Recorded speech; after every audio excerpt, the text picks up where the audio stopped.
পলাতক বাংলাদেশের সাবেক প্রধানমন্ত্রী শেখ হাসিনা ও তার পরিবার সহ 11 শিল্প গ্রুপের 57,260 কোটি টাকার স্থাবর ও অস্থাবর সম্পদ এবং শেয়ার জব্দ করা হয়েছে। Bangladesh financial intelligence unit BFIEU এক প্রতিবেদনে জানিয়েছে, ব্যাংক হিসাবের পাশাপাশি প্রায় 7,774 কোটি টাকার স্থাবর সম্পদ এবং 39,030 কোটি টাকার অস্থাবর সম্পদ সহ মোট 46,805 কোটি টাকার সম্পদ জব্দের আদেশ দিয়েছে আদালত।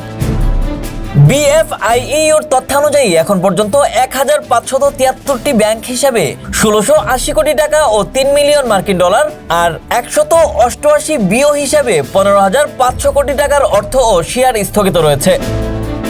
দেশে জব্দ হওয়া সম্পদের পরিমাণ 46,805 কোটি টাকা। এর মধ্যে স্থাবর সম্পদ প্রায় 9,999 কোটি এবং অস্থাবর 36,806 কোটি টাকা। বিদেশে জব্দ হওয়া সম্পদের পরিমাণ 10,455 কোটি টাকা। সব মিলিয়ে দেশে বিদেশে জব্দ হওয়া মোট সম্পদের পরিমাণ দাঁড়িয়েছে 57,260 কোটি টাকার বেশি।